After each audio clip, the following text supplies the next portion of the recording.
The sound of a hamster pressing its body against a closed nursery door at 4 in the morning is unmistakable. A low, steady wait. A scratch. A pause. Then again. Diane sat up before her brain finished waking. She had been a respiratory therapist for 9 years. She knew the difference between a pet that wanted attention and a pet that needed something. This was the second.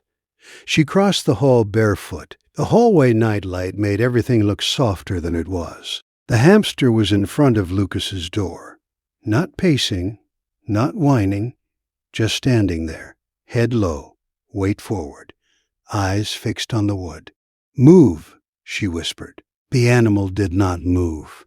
She pushed past, opened the door, and looked in. Lucas was asleep on her back, cheeks flushed, small fist curled near the cheek.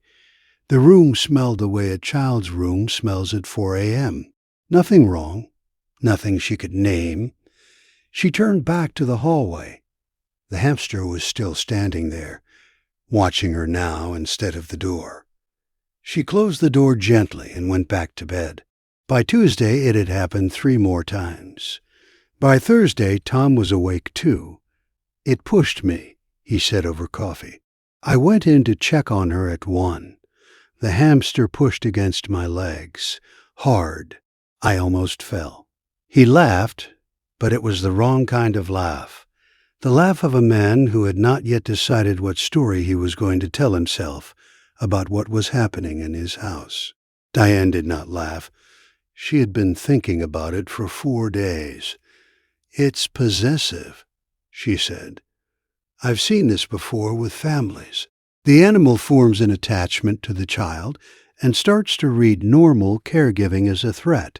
We need to be careful." She said it because she had seen it. 20 families across 9 years. The pattern always started the same way.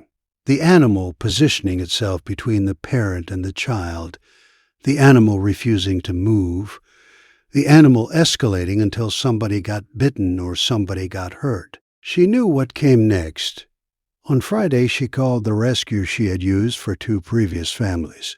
She did not tell Tom she had called. She told herself she was just exploring options. She told herself she had not decided anything yet. On Saturday morning, the hamster would not let her into the nursery at all. It stood across the doorway with its body turned sideways. When she stepped forward, it stepped forward with her. Not aggressive, just there, filling the space she needed to fill. A short, breathy cry that Diane did not recognize. Not hungry, not tired, something else she tried to push past. The hamster did not move. "Mark."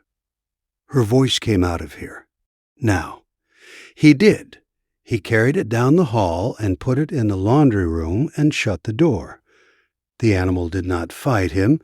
It just looked back over its shoulder once, at the nursery, before the door closed.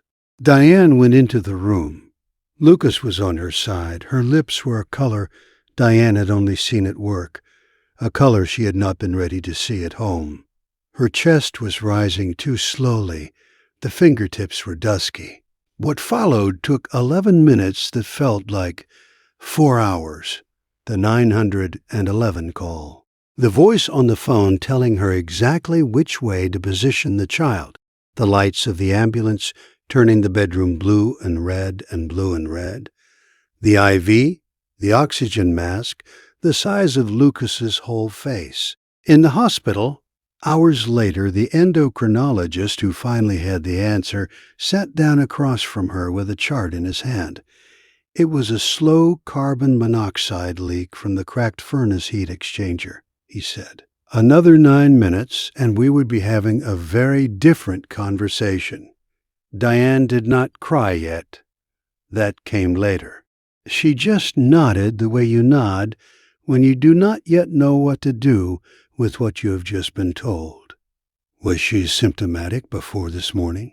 The doctor asked. She thought about the door, about the nights, about the hamster standing in the hallway at 4 a.m. with its eyes fixed on the wood, like the wood was a problem it was trying to solve. "Maybe," she said. "I think, yes." She drove home alone that afternoon. The car was very quiet. Tom stayed at the hospital with Lucas. The street lights were just coming on. She opened the laundry room door, and the hamster did not run out. It walked, slowly, the way an animal walks when it is not sure if it is still in trouble. She did not say sorry. She had not earned it yet. She put her hand on the back of its neck and let it lean its weight into her palm. The hamster closed its eyes. That night the door to the nursery stayed open. The hamster took its position on the rug at the foot of the empty crib and did not move. Diane sat in the chair across the room and watched it. Sometime around 2 a.m., she stopped trying to stay awake. When Lucas came home, 3 days later, the hamster did not perform relief. It walked over once, smelled the blanket, and went back to its rug. It had work to do. In the corner of the room, the small framed picture from the baby shower had fallen face down on the dresser. Diane had not noticed it before. She left it where it was. She had stopped needing things to look like anything in particular. The phone vibrated on the counter at some point before dawn. She did not look at it. She watched the rise and fall of the small chest in the crib and the steady weight of the animal on the rug at her feet. And she thought about how many other parents and how many other houses and how many other towns had been one closed door away from a story they would never learn the ending of. She would tell this one, eventually. Not yet.